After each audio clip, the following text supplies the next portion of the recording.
Welcome into the Irish Squad Show. I'm Joe George, Postgame host. And even though Notre Dame won their third straight game, I got a feeling Marcus Freeman's not thrilled with some of the aspects of today's game. I'm Alan Pinkett, two-time All-American. It was a win, but it wasn't a cover. I'm Allison Hayes. I've been covering the Irish for 20 years here in South Bend. And yes, the Irish did get the win, but the offense significantly under their point average for the season.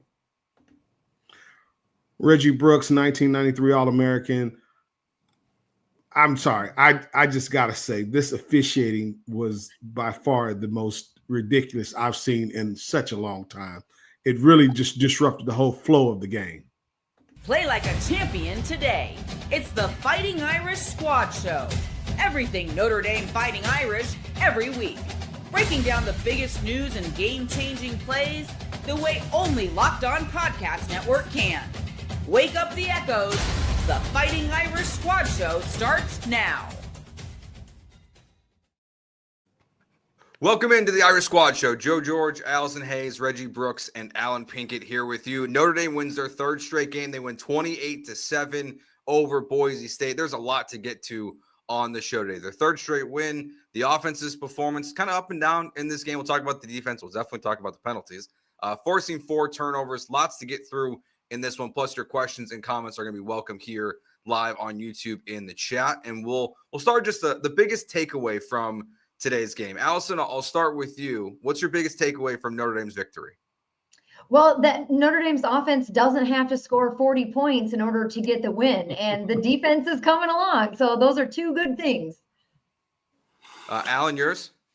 I think it was a case of persistence today because they had a great opening drive, but they didn't score. And sometimes when you do that, you can become frustrated and start to, get out of rhythm.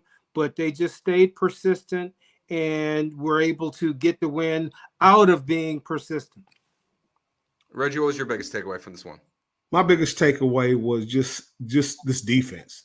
I've seen this continued improvement, and it all starts with the fact that the guys look like they know what they're doing, and they're playing at such a high level and with such speed and aggressiveness.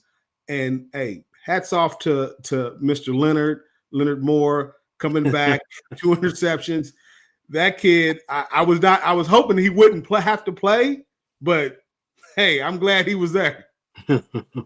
Yeah, and the forced fumble there that they didn't recover at the end of the game as well. That was a really great strip on that play, and it really could have sealed the game in the moment. Let's start with the defense, because we'll get to the offense. We always kind of focus on the offense first because, well, they're putting up a ton of points normally, and they scored 28 in this one total.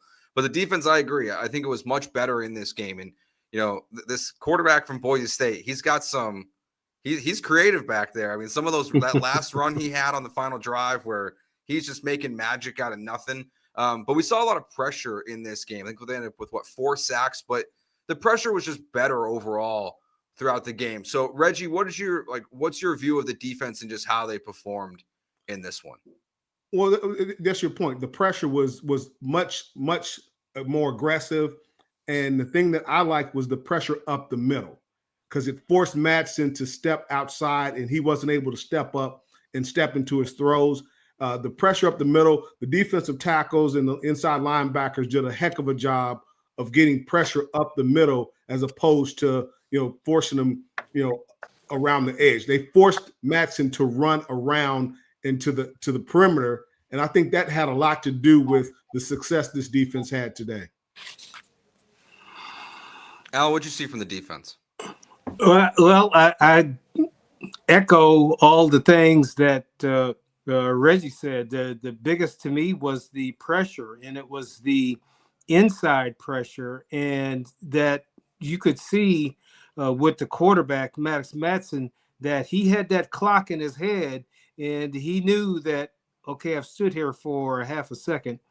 It's going to break down in any second. And just the way they were able to bring the pressure up the middle and force him to the outside. He's a good quarterback, and he was able to make some plays. But you could tell that the defense really, really frustrated him. He hadn't thrown any picks coming into this game. And today he throws, 4? Yep. He had so, one pick. He had one pick coming into the game, and he had four okay. today. Yeah, so he threw four picks. You know, that's you attribute a good defense to that. I think they frustrated him, and the defensive backs did an excellent job. I think. Yes, there were a lot of penalties. We'll get into that, but thank God Leonard Moore was back there. You know, and got two. Now, what's going to happen is he probably won't see any passes come his way rest of the damn year. But, you know, it's on film now. Don't throw over there where number 15 is. But overall, impressed to hold this team to 7 points. They came in averaging like 38 points. And so good day for the defense.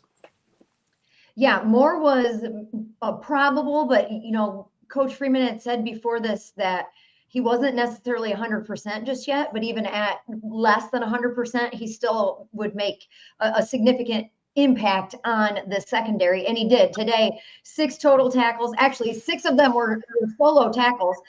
He had the 2 interceptions, and he had a forced fumble today. Talk about that at 100%, guys.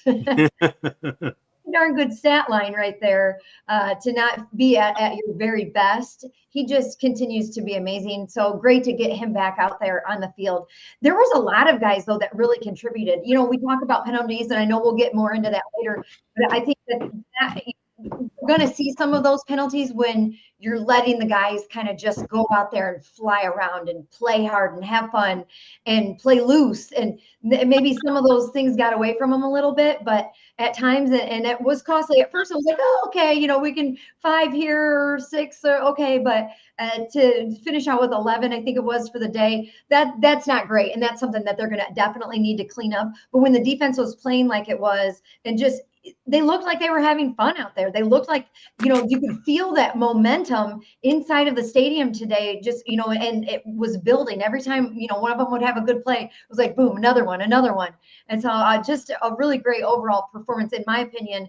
And Madsen, that guy is a baller. I mean, he was mobile, more mobile than I think we gave him credit for.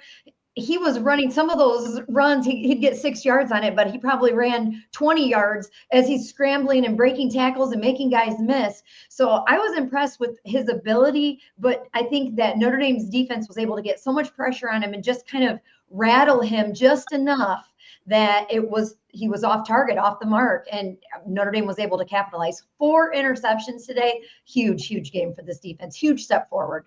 I gotta say, I was a little concerned when I saw the all green on. I know you like that, Allison, but I was dying. I was going to start the show by calling that out because I like that green eye and green. Yeah, yes, Reggie and Alan are going to hate it. Yeah, you know, I think about the last time they wore that all green, and then after that first offensive series, it's like, damn it, it's because they got all green on. They couldn't score. But, you know, I guess what it comes down to is doesn't matter what you wear. You still got to go out and execute and make plays, and that's what they did today. So, Reggie, you think this is really that what we're seeing from the defense here is just a byproduct of everyone getting on the same page at this point? It's not just because I think Boise State is a good team. Like, they're not the team they were last year that was in the playoffs with Genty, obviously. So they still got some talent out there offensively. But, Reggie, you think this is just the byproduct of the guys learning, being more comfortable in Chris Ash's defense and really getting humming as a unit at this point, right? I think it's more so the fact that, you know, you got some guys back from injury, especially in the secondary, and guys were in a lot better job of understanding their responsibilities. Hats off to this defensive line in terms of, you know, taking the proper gaps, you know, early on. Again, you know, because the thing about it is, you know, Boise State is not, they're not going to really, I mean, passing, you know, normally Maddox is passing, you know, between, you know, 5 to 12 yards. That's his area of, you know, where he's comfortable. And they were on guys, and the linebackers in particular did a better job of coverage, that because he's going to be throwing shorter passes, you needed the linebackers to step up and do a better job in pass coverage, and they did that. And, you know, it was an all-around successful team defense But again, it started with stopping the run. Boise State is a running football team. Yeah. And because they did a great job of stopping the run early, it put a lot of pressure on Maddox to have to make some plays and make some throws that he wasn't necessarily comfortable making. Alan, what do you think of as Chris Ash's defense is, we're in, a handful of games in the season now. What do you think of him as a play caller at this point, and just what you're seeing from him and schematically from the defense right now? Well, I think his message has gotten through. Whatever he was teaching the first two games, they haven't absorbed. But the last two, and especially this one, you can tell that they're a competent defense, that they know their assignments, and that they're playing fast. And their play is a reflection of what the coach is calling. Now, did he simplify the defense, or did Chris Ash and Marcus Freeman get together and settle on this is the type of defense we're going to run? I don't know the answer to that, but just looking at their play, it looks like a well-coached team, and you can't. It's very impressive when you look at the numbers that this Boise State team has been putting up. And I know the level of competition may not be on par with what Notre Dame has played, but their level of execution was high. I mean, they were lighting up the scoreboard. To hold them to 7 points is an outstanding effort by the defense. And it just, you could, as the game went along, what the defense did was make them a one-dimensional team, which is always your goal. So now you can pin your ears back and come after the quarterback. You totally take away the running games. I know they ended up with an even 100 yards rushing on the day, which I'll take that. But 215 yards passing by Maddox Matson, which is far below his average. That means that the defense is clicking right now. And at this point, you don't want a bye week because you've got a good rhythm going right now, and you can't wait to get back out on the field so that you can make some more plays. Yeah, Reggie, or one of you guys just said that there was, so many defensive players that were in on it. There was just a lot of guys that were contributing. I just did the math looking at the stats. 21 different Notre Dame defenders notched at least one tackle, but these guys were all over the place. And so that's, I think, really encouraging too. And you talked about the linebackers.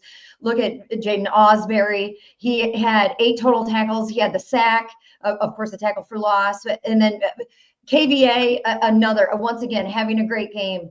He had 8 total tackles. He had a half a sack. He had the pass breakup. Drake Bowen, he was, again, very, very active. We saw even Dawson, he comes up just bulldozing through the middle on one of those plays, and Jordan Botello coming in and making a huge hit and a huge tackle to get a guy down. And it was, one guy after another, Boubacar, Traore, another great game. So these guys are working together as a unit. And Alan, you talked about, well, are they simplifying? And that was something that Marcus Freeman actually talked about this week at his press conference, was that they're simplifying, but not doing less. And maybe that's something you guys can kind of explain, but he was, he was simplifying, but he still wanted the guys to be active and to be, aggressive and going after it. And so maybe you can kind of break down exactly what that means to simplify, but still not do less. Oh, yeah, I think I can do that. So, simplify means if you've got inside leverage, then don't guess on a play. Just maintain your inside leverage, and the other 10 guys can go and do their job. If you've got man, don't freelance and be peeking in the backfield at the quarterback. No, cover your man, and then we'll get enough pressure on so that you'll have a chance to make a play. If you say, I need you to rush in the B gap, don't bounce it and go around the outside. So yes, that does make a lot of sense. Simplify it. But don't give them less. And I think Marcus said this on one of his interviews, just need everybody to do their job. if they do their job, then the defense is going to be successful. Well, I look at it from this standpoint, from a defensive line standpoint, the pressure that they were able to get.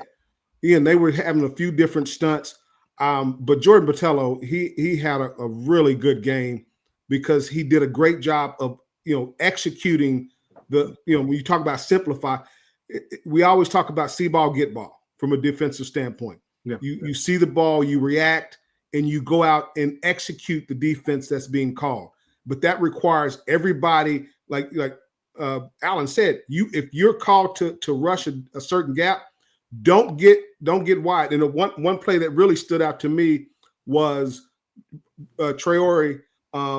He had inside leverage, but then he was able to get out and make the tackle on the running back right at the right time. He kept his leverage, kept his responsibility, and trusted the guys inside of him that I can stay in my gap and trust that the guy next to me is going to execute his responsibility and stay in his gap. So you saw a lot, and there was a lot more with regard to running, stopping the run.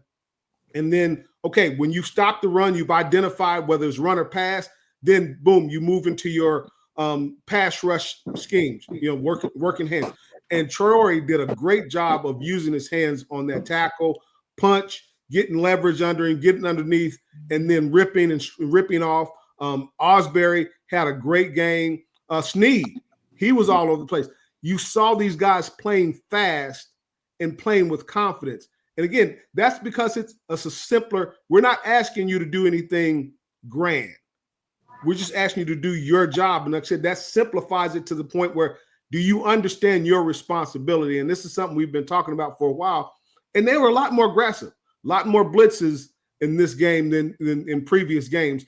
But their blitzes were so precise, and the guys coming off of blocks. And really, Drake Bowen, this is probably his best game.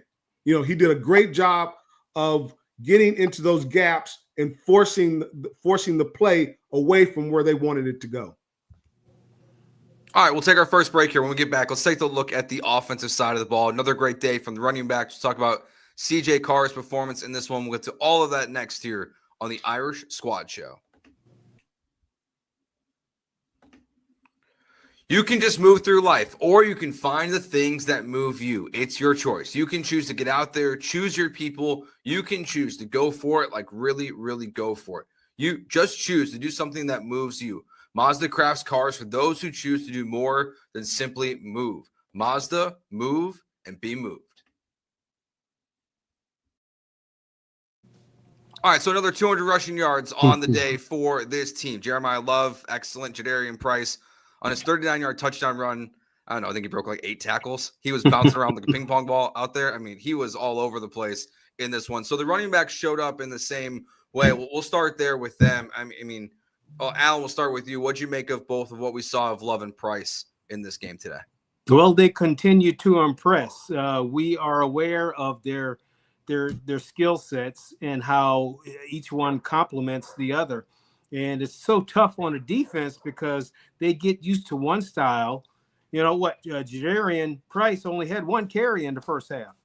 And so they're used to the style of Jeremiyah Love. And then boom, here's another guy who, takes it to another dimension. And like the angles they would take to tackle him cannot be the same as the ones they took to tackle Jeremiyah Love. Jeremiyah Love continued to be explosive. I get so impressed on some of his 3 and 4 yard runs than the ones he breaks out, because a lot of times it looks like he's stuffed and he stops, but he spins out and he gains a couple more yards, and all that is a positive. And then just Jadarian Price, his ability to not go down with arm tackles is what's so impressive. On that touchdown run, he did break about 4 or 5 tackles. I thought he was going to get tackled like 3 or 4 different times, but he just kept his legs moving, and he did okay. And then as far as if we're going to stay in the rushing department, I did like the 28-yard run by CJ Carr. to keep the sticks moving. But these two backs, we have said all along, it's the best set of backs in the country, and I think week in, week out, they continue to prove it. And their running is what makes this offense go. Can we give a shout out to the offensive line also today? Wow. That was something we talked about earlier in the week. And it was like, I really felt like that was a place that Notre Dame was going to need to step up in this game against their defensive line. And they did that today. And talking about protecting your quarterback, coming into this game, the Boise State defense, they had 11 sacks on the season. Notre Dame gave up 0 sacks today. So great protection for the quarterback. You love the run by CJ Carr. You talked about him. You don't want him. He's not Riley Leonard. He doesn't need to run the ball, but he does keep you honest, because on occasion, or when he needs it, he can break something off and make something happen, get an important first down. And so a 28-yarder, I mean, that was huge in the moment. And so I was really just impressed overall with the run game once again. But I mean, and I hate to say it, but you expect that, right? Like, we expect that from Jadarian and from Jeremiyah Love now each week, and they deliver each week. Final stats for Jeremiyah: 16 carries, 103 yards. He had the touchdown run. He had his longest run of the day was 36, and he was averaging 6 yards per carry. And then for Price, he was 8 attempts for 83 yards. He had the touchdown, the long one, 49 on the day. How about this for an average? 10.4 yards per carry for Jadarian Price. Pretty impressive. Well, they also did a great job of limiting, defensively limiting the explosive plays that, you were seeing from Boise State. And you saw our guys getting those explosive plays. I will say on that first drive, I was hoping that Jeremiyah would have bounced it outside, because I think if he'd have bounced it outside, he would have scored. But again, Jeremiyah is more of a downhill runner. And he does a great job of sticking his nose in there. I will say I would hope he stops the jumping. That's makes me nervous, but his ability to his jump cuts, love him. His ability to work, and also in the passing game. I'm going to keep pushing this until hopefully, Coach Denbrock hears it. Let's see them both in the backfield together. Yes. Because both of those guys did a great job, not only running the ball, but their pass protection was immaculate. I mean, they were like stuffing guys. And I think Jeremiyah had one where I think it was a decleater. I mean, he came up, popped the defender, and I mean, the guy went backwards. Another one with Jadarian Price comes up. And that right there has a lot to do with the success of the passing game, is when your running backs are such good blockers. And we talk about the run, you talked about Allison, hats off to the offensive line, but hats off to the receiving core and their ability to block downfield. That 36-yard run, the 49-yard run by Jadarian, that came because, you had guys downfield, Malachi Fields, you had Faison, you had those guys on the edges, Pauling. Those guys are making some really good blocks downfield to spring those runs. I want to emphasize, Reggie, the point you made about the pass protection that the running backs provide. We have seen that Jeremiyah Love and Jadarian Price have made a case that they're going to play on Sundays, but with their running ability and their ability to catch a pass. But the way they step up and block and protect the quarterback, there is no longer period when you get in the NFL than when you're doing blitz pickup. In the NFL, they do not want that highly paid quarterback getting hit.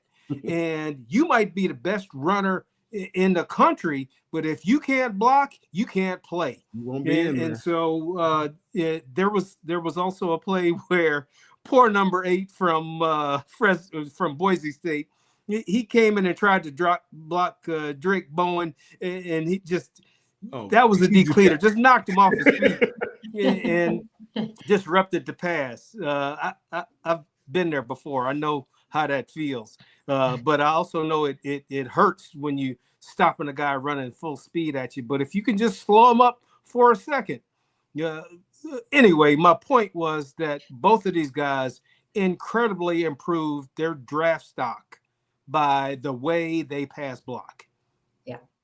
I totally agree. I think there's a lot of fans across the NFL that would be very happy if they hear either Jeremiyah Love or Jadarian Price call for their team in this upcoming draft.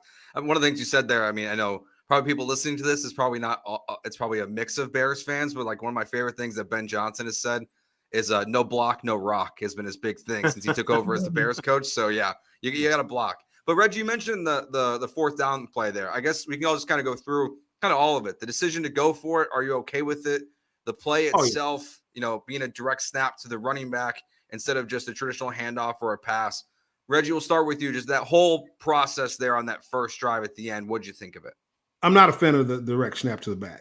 And again, and not only that, why are you having CJ Carr as the lead blocker? Mm-hmm. I don't want to see that. I don't want to see. He should be taking as little contact as necessary. And again, if you got two backs back there, I'm sorry I'm harping on this, but you actually have a blocker that, if you have both those guys back there, you have someone that is going to stone a guy on the edge. And again, he would have read it. Because I'm going to say, I don't think Jeremiah was going to go. He didn't bounce it because he figured, nothing against CJ, but I'm not trusting him to be a lead blocker. So I was okay with them going for the play. I 100% agree with going for it. I just didn't like the play call. I just don't think the direct snap, because when they see that and they try to look, I mean, they got a penalty, but they tried it a few plays before, and it was not going to work, because every time you see Jeremiah back there, getting a direct snap, they don't even look at CJ. No. He's not, so you're down a person already.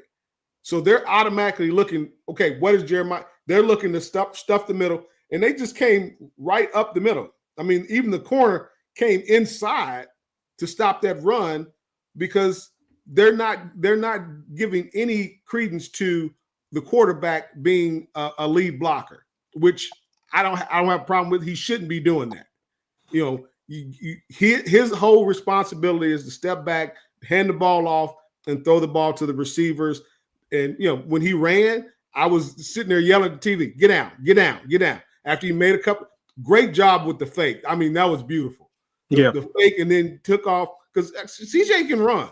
But my thing is like, okay, you run far enough. Get on the ground. You got the first down. Let's keep you from getting hit. But I just really think, again, agreed with the call in terms of going for it, but did not agree with the play call itself, because I think we've seen that direct snap to the back. It doesn't go well. So get that out of the playbook. Let's just go to something where it was just a general run and allow that offensive line to really bow up, which they did, and come off the ball. And I will say I'm a little down on tackle. Right tackle. Help me out here. Emil Wagner. He got hurt because he's too erect. He needs to bend his knees and come off the ball, because you don't get hurt if you're in a football position. That's what Coach Oates would always say. If you're in a good football position, you can't get injured, which, probably not true, but I would love to see him, again, be a little more, have a little better leverage, because a couple times that he was there, he got beat because he's standing too erect. Anthony Knapp did a much better job this time, again, but that inside with the center and the guards, they did a great job on the tandem blocks. They were doing a great job of blocking and getting up to the next level. That's where we were more effective in stopping them, because we were not allowing them to get up to that next level, because we got guys splitting double teams and getting after the quarterback. And you didn't get the push. They didn't get the push that they were used to getting. And that's a great job by, defensive line. But our offensive line did a great job up front of getting push to where Jeremiah and Jadarian could get to that next level. And that's when you saw when they're at their best, when they're at that next level and they can make a guy miss. They're good at that. That's what they do great. But it starts with getting up to that next level. You got a combo block between the center and the guard, and then they get up to that linebacker. They were doing that all game long. And I wish we would have, done more of that or had a chance to do more of that. But the penalties just really destroyed the whole, flow in, the offense's ability to get into a rhythm, because again, it was always, you were always in third long or second and long because of the penalties. And, some of those, I'm not going to get started on, how I feel about, we need to have a NCAA officiating crew as opposed to the conference crews, because that was horrible. I'm sorry. That was some of the worst officiating I've seen. And I'm not saying, and wasn't just Notre Dame. It's not just because it hurt Notre Dame. It disrupted the whole flow of that game, because some of the calls were just, like the penalty against, on the quarterback. I'm like, he tackled him. So are you not allowed to tackle the quarterback anymore? He didn't. He tackled him, and you get a personal foul. He didn't really foul. He was tackling him. What is he supposed to do in that position? It is just Marcus Freeman was going off. Limit. About And that. I was 100% agreed with him. It's like, what do you expect the defender to do when he had just released the ball and he was tackling him? He didn't hit him in the head. He just tackled him. We got a makeup call, though. We did. The officials, when they make a bad call, they usually give you a makeup call and try to even. Well, there was a lot of makeup calls because there were way too many penalties. Yeah, but I did want to. I know we got to go to break, but I did want to talk about the Wildcat. I wish they put that damn thing on the shelf, because we haven't blocked it right yet. And UCLA upset Penn State today. They ran the same play where the back and the quarterback slide over. They gained like 20 yards doing it, when they did it. But for some reason, you think we are at an advantage when you do the Wildcat, but we've been at a disadvantage because there's always been somebody running free to tackle our guy in the backfield. So to me, there are so many other plays that we could have run to get the 2 yards without having to trick and do a play that's unorthodox to the style of play that Notre Dame has been running. So I just like to see the Wildcat just be put on the shelf forever. One of these times it's going to work, and then everyone's going to say, wow, that was awesome. Yeah. They can do that all the time. I think I just like to can Price do it, because it's all been love. Like, all the Wildcats been love. Like, going back to the Miami game, it's always love getting the direct snap there. So maybe that's a change. Just to see what Price can do with it. Maybe it goes a little bit better. But to your point, Reggie, if you're going to run a direct snap, just put both running backs in the backfield. Literally, just like, we're already telling you what's coming, so make it the best we're telling you what's coming play possible.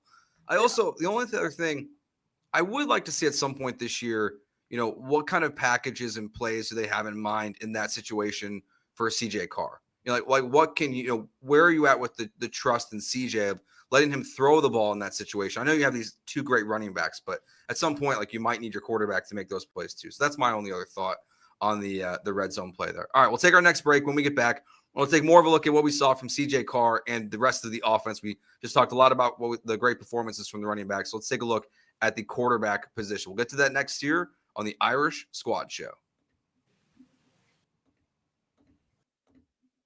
Today's show is brought to you by DoorDash. It is the weekend. It's time to look back and crown this week's MVP, Who Delivered, powered by DoorDash. Just like you can win every Saturday with DoorDash Streaks, saving more every time you order, these players delivered when it mattered most, and let's break it down. For this week, well, for Notre Dame, for the Irish, we're going to go with, speaking of streaks like you can get on DoorDash, let's go back-to-back weeks, Jeremiyah Love. Let's also sprinkle in a little bit Jadarian Price as well. Nearly 200 rushing yards themselves in this game, multiple touchdowns. These running backs continue to just be phenomenal for the Irish. And just like Jadarian Price and Jeremiyah Love for Notre Dame, they deliver for Notre Dame. DoorDash delivers your Saturdays with DoorDash Streaks. You save every Saturday you order. Stack it up all season, and you could save up to $250, including $100 in DoorDash credits. Order this Saturday, keep the streak alive, and fuel your game day. Only with DoorDash. Terms apply. Promo period ends November 18th. All right, guys, what did you think of CJ Carr's performance in this one? I thought he was good. A missed throw that he's going to want back, but we haven't seen him miss a lot of throws this year. I mean, so I think today was probably, since the Miami game, probably his worst game of the season, but I think he was still pretty good overall. I mean, this just felt like a kind of a learning day for him in some ways. So, right, we'll start with Alan on this one. Alan, what'd you make of CJ's performance for the Irish today? Well, I mean, I like the fact that he plays with confidence. He's got a tremendous amount of poise, and he usually corrects himself during the course of the game. To me, there's really only one pass that I know he would wish he had back, and that was the 4th down try where there was no safety in the middle of the field, and he just threw it a little too far to his left, and the receiver couldn't get it. But the long balls, those are always going to be a 50-50 proposition anyway. They were, slightly underthrown, but that's something he can correct. But I just like the fact that we throw the ball downfield, because that just opens up the field even more. And so I was impressed by his play, because this offense is so much better than what Notre Dame had last year, because they can stretch the field out. And I think it really puts other defenses in a bind, because I thought we might see more blitzes, but they didn't really want to blitz with Malachi Fields out there, who looks like he's 6'12" instead of 6'4", and Faison, who, if able to get a little bit of space, turn a 5-yard run into a 20-yard run. And so other teams are going to be reluctant to really stack the line of scrimmage, because of the one-on-one capability that we have because of CJ Carr.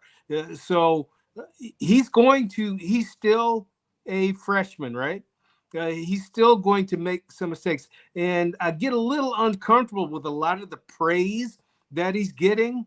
Before the game, a lot of the national pundits were giving him all this praise that he's playing just as good as the Arch Mannings and the Klubniks and the guys that have been there for a couple of years.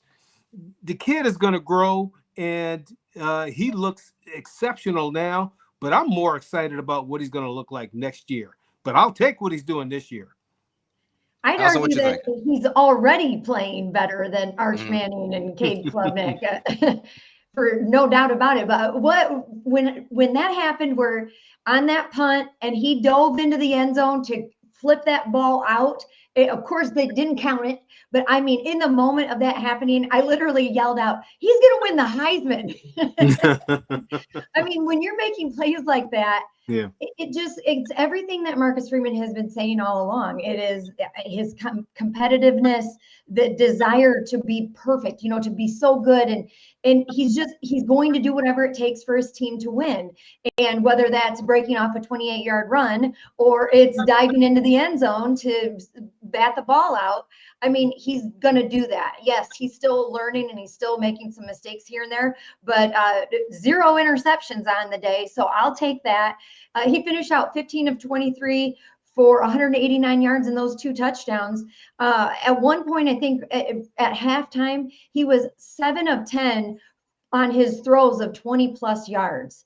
So that tells you how much they are spreading the offense out, getting downfield, and it's just something that we've not seen a lot in the last few years with this Notre Dame offense. And I touched on it when we first were starting. I think it's a good thing that Notre Dame could win a game and not have to score 40 points. They had 56, 40 points. We had all these weeks where they had to score these points. And, well, I guess that's not true. They didn't have to. They blew everybody out the last 2 weeks. But when you're looking at a Texas A&M, they had to score the 40 points, or they needed to score 42 to get that win and just couldn't get that done. But they're able to score 28 and still feel very much in control of this game. There were times where Boise State was making a run, or you thought, okay, something's about to happen here. And then that defense stepped up once again. And I thought that was, that's that complementary football in the sense of, now the offense does not have to do every single thing. They don't have to score 56 points. They can rely on their defense to have their back. And they held Boise State to 7. And that was a big talk of point of conversation coming into this game, that for the second week in a row, it was a team that was in the top 10 in total offensive yards and points that they're scoring. And they really were able to control and dominate that line and wreak havoc, if you will. And so that's not to get off topic on the defense, but that was good for the offense to not have so much pressure on them, but they still delivered when they needed to. They still were able to move the ball pretty much, at will, in the sense that, 389 yards of total offense, but they 200 of those on the ground. And that is what Marcus Freeman wants from this team. I do want to give a shout out to Malachi Fields. Man, he had some great plays today, and that what could have been, should have been maybe a touchdown where he had bounced off his leg. And I didn't get to see the reasoning and why they said that wasn't a touchdown. They just said he didn't have control of the ball. Is that what it was? Or he was already down? Out of bounds. His leg was out of bounds. Left leg was out of bounds. Okay. Yeah. Well, I'll say this, to me, this was his worst game because he missed on not one, but 2 touchdowns. The one to Will Pauling, but also to Michael Gilbert. If he throws that ball, and he knew it, he knew it when he let him go, that, hey, he was not, and that's uncharacteristic of him because he is like I've been saying before, he is a very good downfield passer. He does a great job as actually, but he was late on both of those throws and a few others. But again, that comes with learning the position. And even with those, because to be honest with you, we should have been up, 42-7 if he makes those 2 throws, which are throws that he's made before. It's not like it's something that, he hasn't done. So, and I hope he's not pressuring himself too much to be perfect, because you don't need to be perfect. We just need you to do what you do. CJ is a good downfield passer, but it was in those two instances, I think he was trying to be too precise. And he's at his best when he's just out there in the flow and in the rhythm of the game. And this kind of gets back to the whole issue of the penalties. It disrupted the rhythm of the game, and I think it disrupted his rhythm in terms of his ability to throw the ball. Because he was put in positions where we're 3rd and 35, 2nd and 41. It was just ridiculous, numbers that he was, having to address. So I would say this was his worst game, but even in his worst game, he was, over 65% passing. And when you look at that, 189 yards, if he would have connected on just a couple of the throws that he missed on, he'd probably been close to 300 again. Yeah. So, but I like the fact that, the defense stepped up and was complimenting the offense. But as CJ, like I've said before, as CJ continues to play games, actual games, he will get better. So he will correct he corrects the mistakes that he makes. But those two, and my issue is the fact that, it's 7. It was a 7-28 or 28-7 win, but we needed at least 35, just from a standpoint of the powers that be, because we need those numbers. We need those numbers in terms of if to get to the playoffs, we have to put points on the board against teams that we're better than. So again, he was pressing a little bit in terms of some of the passes. He was late on a few, overthrew a few others. But again, 15-23, that's 65%. Anything over 65% passing ratio, I'm good with that.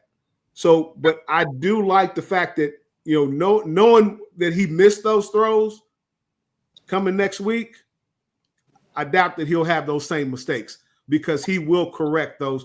But, again, this is the game where if you're going to have a bad game, this is the game to do it, because, you know, you're going to need him at his highest level and playing, you know, almost perfect. But, you know, kind of to your point, Alan, is like, you know, they're heaping all this praise on. He doesn't like that. He doesn't like the, you know, he's a teammate. And that's the one thing I love about him, is that hey, I'm not the end all be all. I'm just a member of this team doing my job. And that's the mindset that he has to continue to take. Do the little things that you need to do on a continuous basis and continue to improve. And we'll build off of that.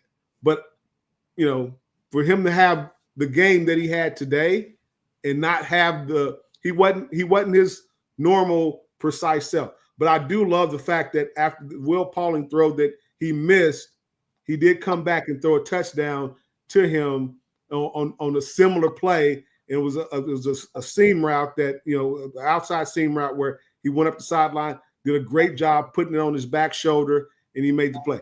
He missed it the first time, came back and corrected it. So I think if he has another opportunity, which I have every confidence that he will, those downfield throws to where he missed Will Pauling in the end zone, where he missed Micah Gilbert down the middle of the field where he had split the defenders, he'll be okay. He'll be okay. Yeah, my final thought on that before we take our break, and I let Reggie unleash on the penalties and the referees in the next segment.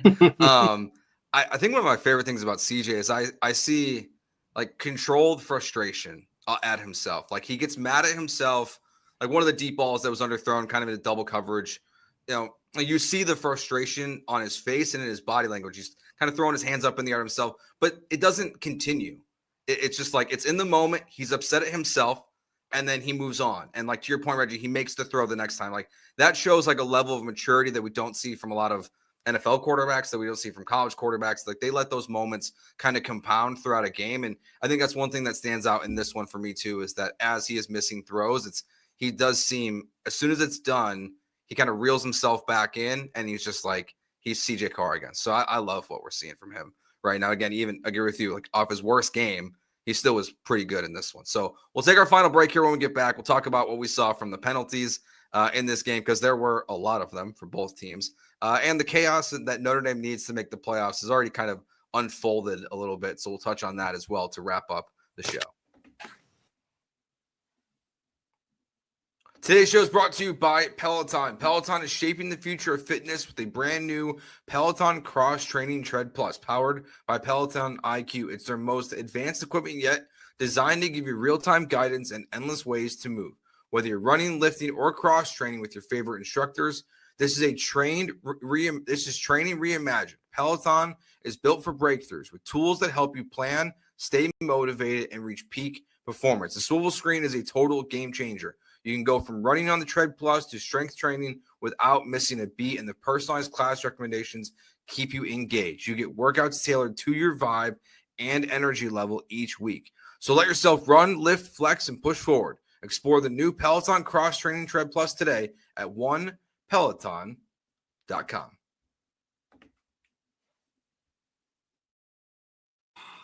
All right, Reg, let's hear it. Talk to me about these refs.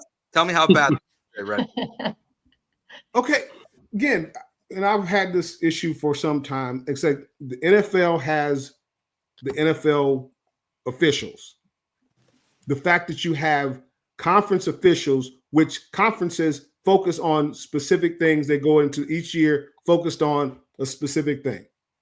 And, you know, when and again, we don't have officials. Again, I know we use ACC, but we're not in a conference.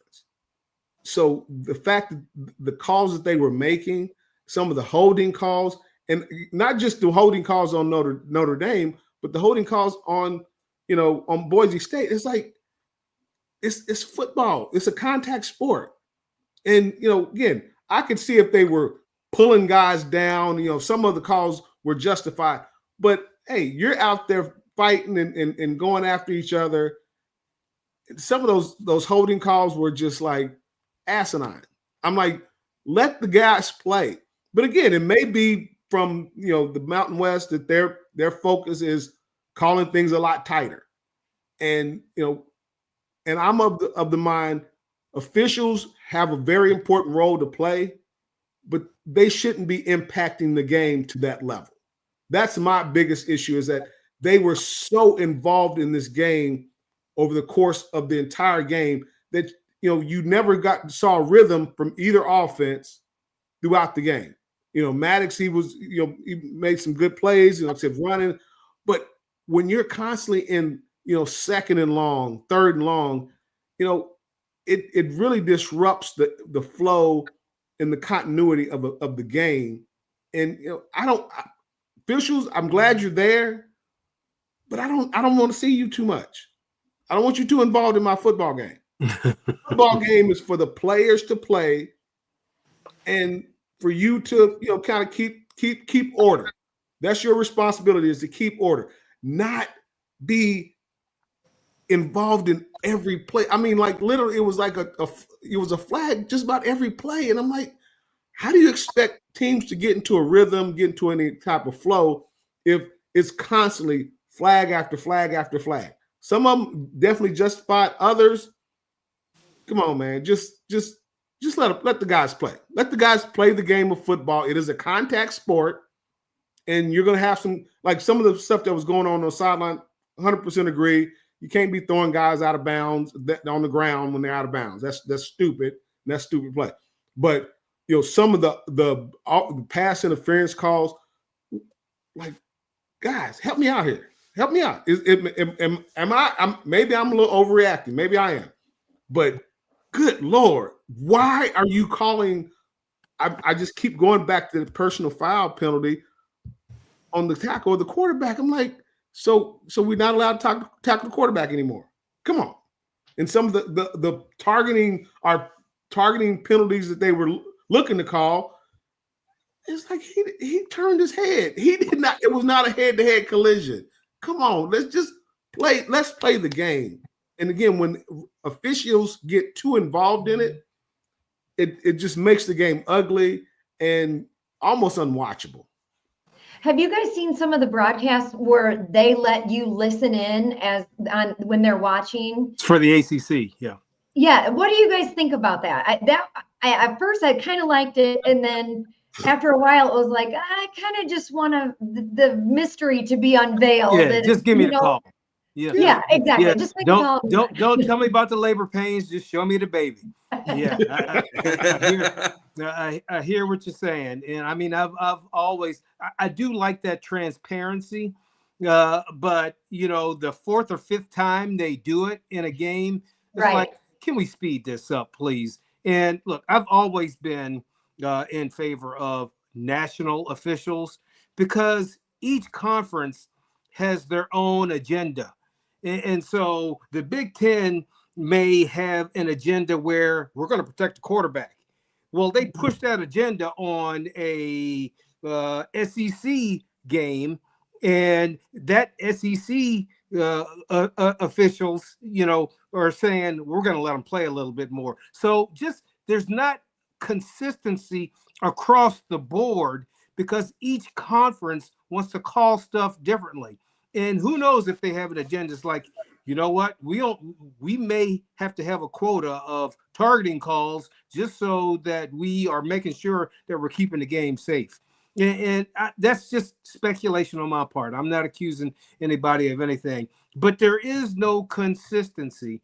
And the coaches on both sides of the field are right for being irate over certain calls where it's clearly a football play and there's no maliciousness involved, and kid gets a penalty. So I don't like to see a lot of penalties in a game. It does disrupt the rhythm. It makes it seem like the officials want to get more airtime for themselves. But I would just like to see consistency in a national run officiating crew so that the standards can be the same for every single conference. Well, guys, we're all hoping for Notre Dame to make the playoffs, and today's a good day for the Irish. We saw two top 10 teams lose in Texas and Penn State. Saw the number 14 team in the country lose today already. By the time people are listening to this later on, either the third team or the 18th team in the country will lose today. So it does feel like even though the Notre Dame didn't get the style points, today was a huge day for Notre Dame trying to make the playoffs. Well, there's going to be more carnage that comes. I still stick by the statement that I don't believe there's going to be any undefeated teams this year. Yeah, I think there's going to be a lot of 1 and 2 and 3 loss teams that will, be in the top 12 teams in the country. And, these conferences were set up so that they could knock each other off. And, Notre Dame, as long as they continue to win, be able to, pry their way in. But like we said, Notre Dame has to blow everybody out so that they can stay on the radar of, they lost 2 games, but have you seen how they beat these other teams? So fortunate today. And, my son is a graduate of Penn State. And I had to deal with a lot of his texts today. And he's not real fond of James Franklin right now. I'm not trying to James Franklin either. And this goes back to last year when he talked a little greasy about Coach Freeman. And I'm like, dude, you need to check yourself. I mean, you feeling yourself a little too much. And the fact that he has a real problem with Notre Dame not being in the conference. And I it's like, let it go, man. Let it go, bro. It's not that serious.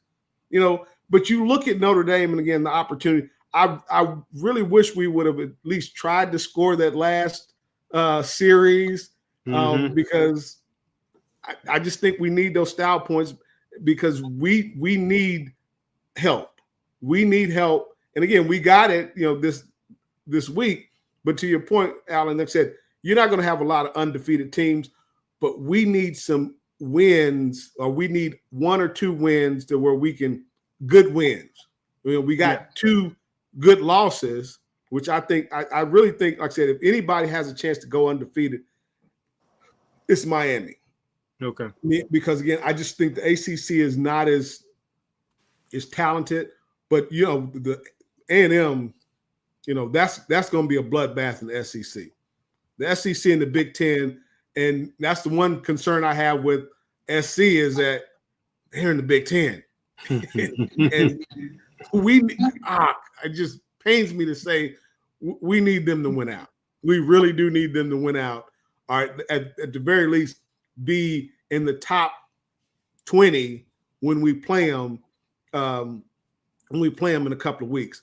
But I just really think, again, this is the parity in college football is so much better, and it's actually good for the game.